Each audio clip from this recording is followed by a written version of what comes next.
Becoming You show with me, your host, Leah Roling. Do you believe you are capable of choosing your future? Sometimes it takes just one person to believe in you, for you to believe in yourself. If you find yourself continuing to say, someday I will take better care of myself, only to continue living the same day over and over and over again, then you, my friend, are in the right place. I am your biggest cheerleader, inspiring you to become you on purpose and with intention. Are you ready to create a life you love? I'm excited to share with you some big ideas that you can use today to inspire, impact, and influence your life and everyone in it. The Becoming You show starts now.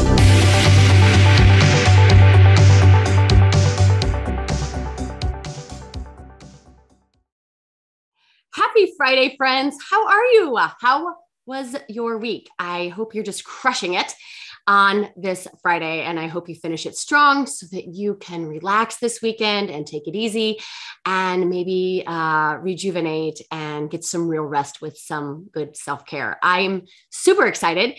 I'm getting ready to go to Puerto Vallarta for the week with my family for spring break.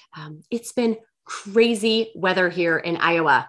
We went from 70 degrees to tornado storm to snowstorm in 3 days. So I'm very much looking forward to some consistent 76 degrees and sunny weather. It never disappoints. I'm also excited to share with you today the topic of this week, which is worry, right? And as a former worrywart, I have lots and lots of experience with this topic. My mom used to say that if I wasn't worried about something, I wasn't breathing. I remember one year on my birthday, she bought me a book that was called Don't Sweat the Small Stuff. And it's all small stuff, right? So true. I thought I would share this topic via story today. So I got an email. This was about 18 years into my publishing career. I remember exactly where I was. I was in Minnesota at the time. I was in the physics department, but I actually can't even remember the college. I just remember that I had gotten out of a super amazing committee meeting, and I felt really great about how it had went. And I had a break in between meetings. And so I opened up my email and I read this email, and it said that I was being asked to partake in a phone call that was happening at 12 p.m. Central Standard Time. And if there was any reason that I wasn't able to make it, I was supposed to contact my manager ASAP in caps. My heart dropped. What was this about? I mean, I had heard of the company reorganizing and restructuring and transitioning. I had heard that there was going to be a lot of layoffs, but I had 18 years. I was in chairman's club, which means that I was like top 5% of the company in sales. It seemed really cryptic. I had 1,000 emotions at once, right? Worry being one of them. My mind had thoughts like, am I getting fired? What will I do? This is all I've done for 18 years. I don't know anything else. Can they do this? What will I do? Can they do this? What will I do? Like that self-perpetuating worry kept coming up. And then I allowed myself to go into an all-out panic. And I realized that that wasn't necessary, right? I took a breath. It was 9 a.m. Central, which means I had 3 hours before this call. I had professors to see. I had meetings to keep. Worry wasn't an option, right? Now, I'm not suggesting that this is the most worried or scared I've ever been, but I will say it was probably top 5, right? For sure. The point is, I've helped clients through all kinds of challenges and struggles, from really serious, heavy things to trivial things that on the outside really don't matter, but our brains still think that it's super useful to worry, right? The process for navigating through the situation is the same process that I used in the story with the I might be getting fired email, right? And this process is so helpful in so many ways because, friends, not only does worry, fear, and disbelief feel awful, It's not helpful, right? It doesn't help solve the problem. I know for most of us, when we go through challenges in our life, we want to be able to fix it. Right? If we could, then we would not need to be worried. And I get it. I'm a fixer. I'm a problem solver. But sometimes we can't fix the problems right away. And what I want you to know most of all is that worry doesn't help. So what I want to do in our time together today is to teach you what this process looks like. I want to help manage your worry, and it's going to be different, I promise you, than anything you have ever heard before. My hope is that you'll get some relief and see if that isn't helpful in your life with regards to whatever struggle or challenge that you might be facing. So I'm going to break it down to you in 3 ways. First, I'm going to teach you a little bit about feelings. Now, if you've been listening to my earlier episodes, you probably have a good idea of what I'm going to teach you. But what I want you to understand are that feelings matter and that worry is a feeling. Fear is a feeling. Disbelief is a feeling. Stress is a feeling. And I'm calling it worry today, but whatever that negative, uncomfortable, something has gone wrong kind of feeling is just a feeling. So we have to understand it. I'm also going to share with you why we do this as human beings, why we worry, why we stress, why we create fear for ourselves. It's not because there's anything wrong with you. It's not because you have bad luck. It's not because of your genes or your past. It's not. And it's optional.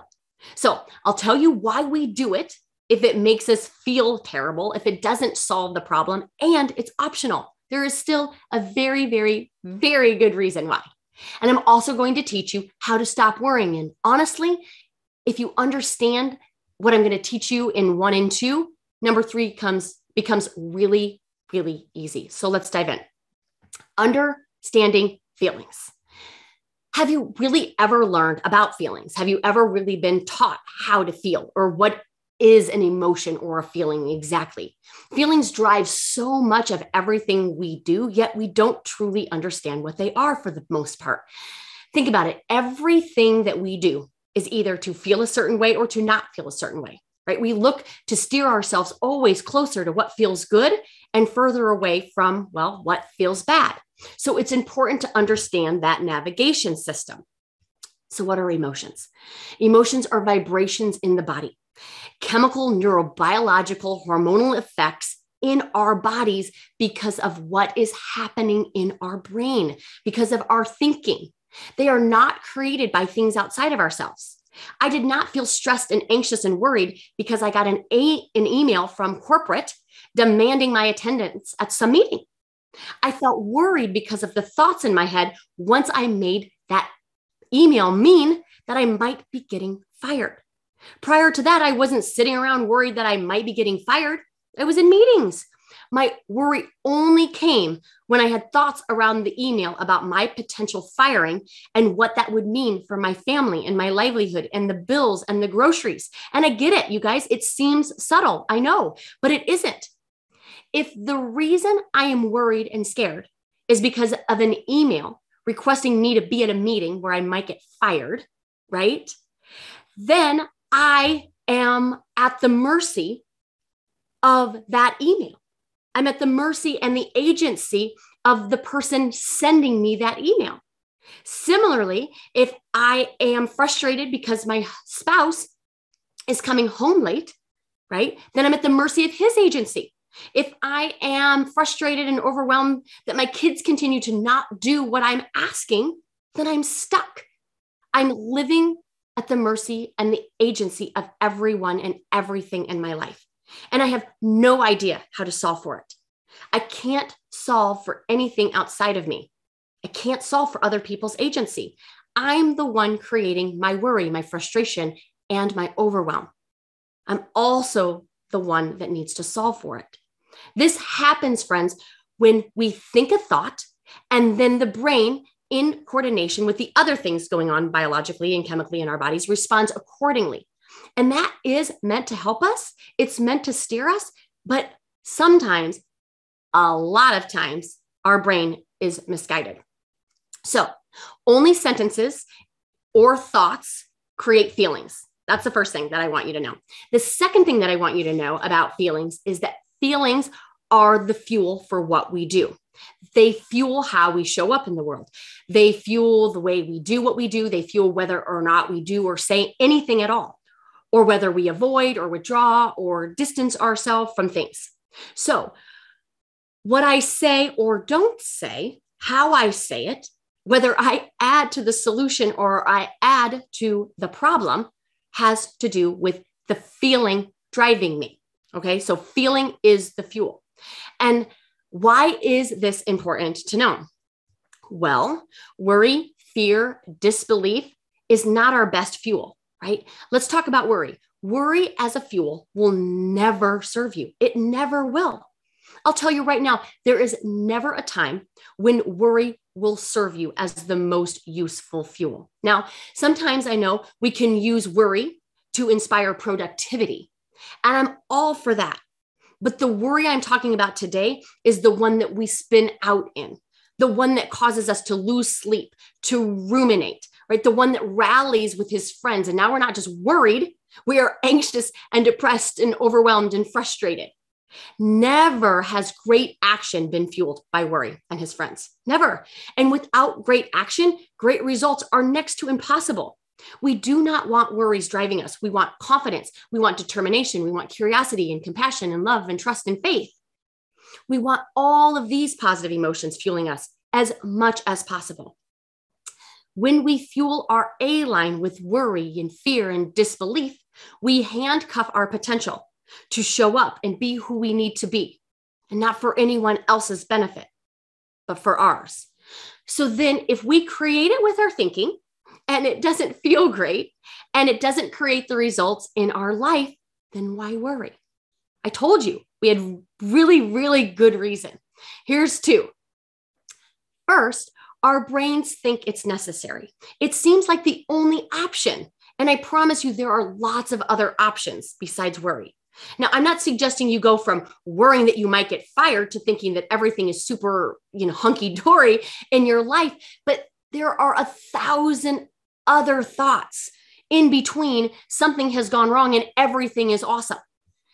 I am looking for the option that makes me feel better and allows me to show up in my action line, being who I want to be. If I would have let worry and anxiety run the show, I might not have went to my appointments. I might have ruminated. I might have called other people to get more information. On the call at 12, I might have gotten super defensive and dramatic and critical. I could have lost my temper perhaps, and perhaps confirmed their reason for possibly firing me in the first place. So I just want you to know that you get to choose how you want to feel. So that's the first thing. The second reason is that we think it seems useful, preventative almost, but it doesn't. No amount of worry helps.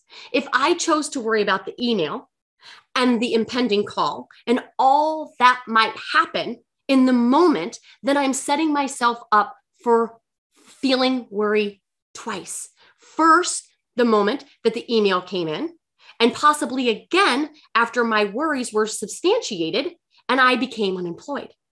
No amount of worry will solve for this situation. Feeling worried in that moment doesn't prevent feeling negative emotion down the road. Feeling worried doesn't make my employer go, oh, she's worried. I should rescind the email. Actually, feeling worried might make the problem worse. And I promise you, it does feel worse.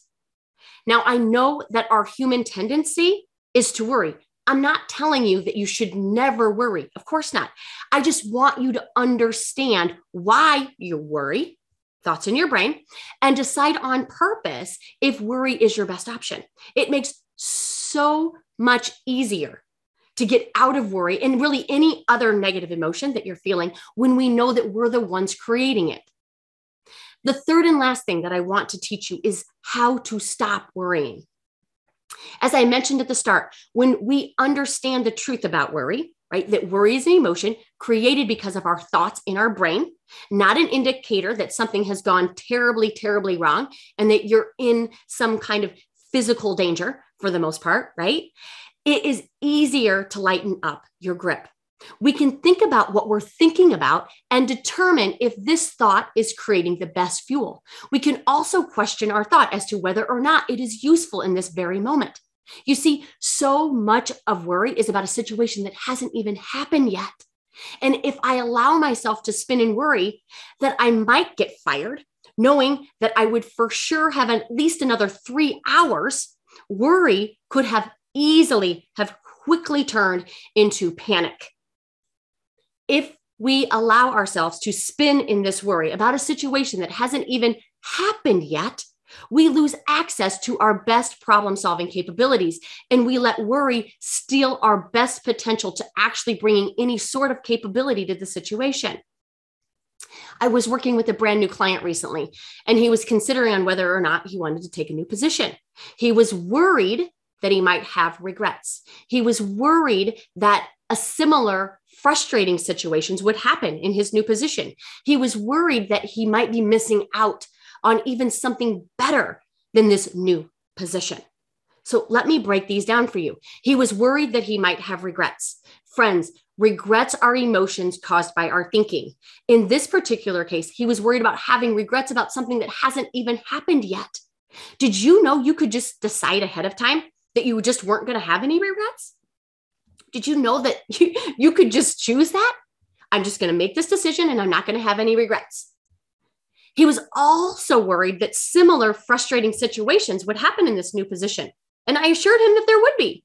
Now, they most likely will be different situations, but frustration is created by our thinking. And if we haven't been able to reframe the thinking that was creating the frustration as of yet, most likely frustration is going to go with you wherever you go. The good news is all of that is optional. He was also worried that he might be missing out on something better than this new position. And we went and did some model work on this one. And what the model showed us was that he wasn't going all in. He was kind of holding back because worry sabotages our best foot forward. What I assured him was if there was better, more grandiose possibilities out there for his choosing, it most likely wasn't going to be offered to him, giving less of himself and wanting more. You see, we get more to appreciate when we appreciate. We get more when we give more. You solve for worry or really any other emotion that leaves you feeling less than great by first becoming aware of what it is that you are feeling, identifying the emotion and determining what might be a better emotion to choose from. If worry is not the emotion, then maybe you choose contentment, peace, confidence. You get to pick. Then you get to work to generate these emotions. You do so by your thinking. This is the work that we're doing this month in Becoming. So if you want more support in navigating and having better control of the emotions that run your day, we unpack a new personal development topic every month. And we break it down workshop style, and then we coach on the topic live. So if you don't have a place to practice personal development, if you don't have a place to train your brain, right? If you are longing to be part of a community of amazing women, we would love to have you in there.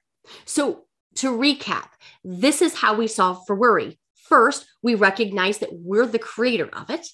Secondly, we do so by reframing our thoughts to create emotions that are better fuel for our action line. And then we practice generating those thoughts throughout the day. Okay.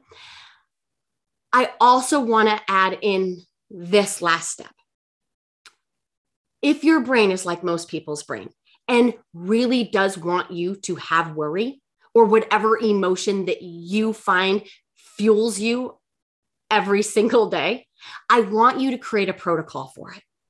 So in this particular instance, if we were to create a worry protocol, this is what it would look like. You choose a day, you choose a time, and that is when you allow yourself to worry. Okay.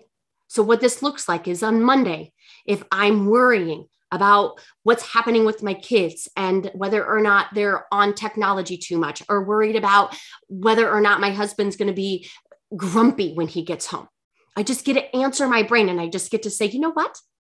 We don't worry on Mondays. We worry on Wednesdays. We worry Wednesdays at 8. Okay. And so when Wednesdays at 8 gets here, you allow yourself to worry. You write down and download all of your worry thoughts, right? And you allow your brain to have a dedicated time and day to worry. You guys, I get it.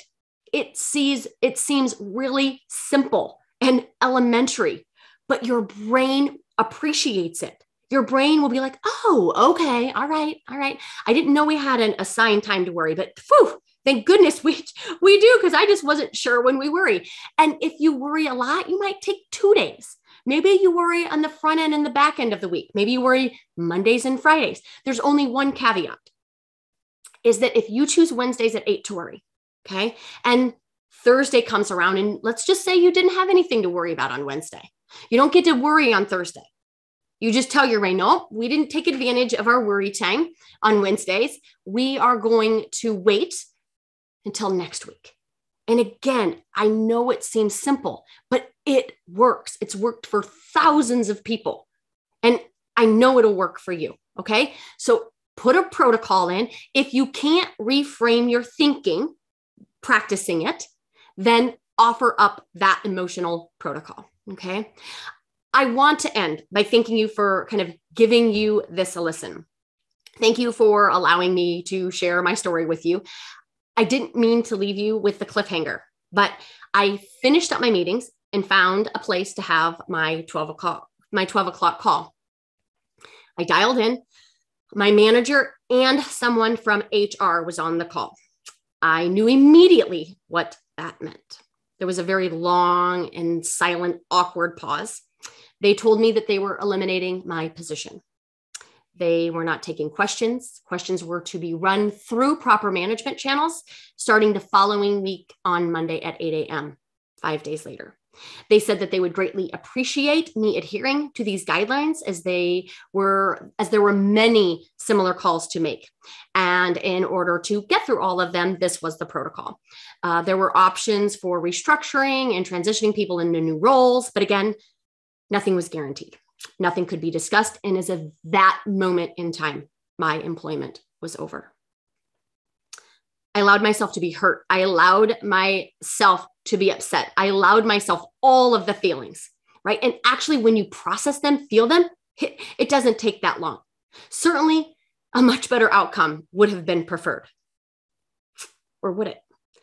But I promise you, either way, worry would not have made it preventable. Worry would not have solved it. Worry was not the only option. Worry did not make me a better employee, not more responsible or more capable. It wasn't going to be worry that got my family through this. It was faith. Faith that everything was going to be okay. Faith that I would be capable of handling it. Faith that my family would as well. Faith that it would always supposed to happen this way. Faith, my friends, faith in God, faith in spirit, faith in the universe, faith in yourself and your capabilities. When faith is present, the emotion of peace and contentment is available. In order to experience this peace, it requires an intellectual experience of trust. Peace is the result of trust. Let me trust in my growth. Let me trust in the coincidences, the challenges, the struggles, the nudges that the universe and God provide us. Let me trust in the next step. Let me trust that this conflict go in my favor. It's a trust. It's a choice about how to think about something. And I believe with every ounce of my being that this conflict did go in my favor. I found my way to you. You guys, we have the psychology, the ability to shape our thought patterns with intention. And when we create these thinking patterns on purpose, we gain emotional mastery. Friends, the antidote for worry is faith and trust, both available to you. I challenge you to step into your superpower and choose it intentionally. If you like this episode, would you do me a favor? Would you share it with your favorite people and maybe ask them to do the same? This movement requires our movement. This movement to become more by being more. I truly believe that together, you and me, we can become more and inspire others to do the same. We can change the world one mindset at a time, starting with our own. If you want to take what you're learning in this podcast to the next level, I want to invite you to our Becoming group. you can check it out. www.leahroling.com/becoming. This community needs you. Thanks for being with me here.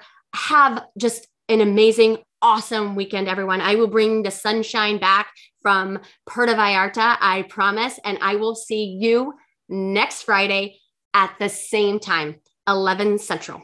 We're talking about how we show up. Huge topic in the personal development space, an even bigger question. We're tackling it next week. Hope to see you there. See you soon. Bye. You have been listening to the Becoming You show with me, your host, Leah Roling, where I share big ideas to inspire, impact, and influence your life. Tune in every Friday at 11 Central on transformationtalkradio.com for your morning cup of coffee, the hug you never want to end, and that inspirational message that you felt was written just for you. Each show is inspiring you to become you with purpose and intention. For more information or to connect with me, visit www.leahroling.com.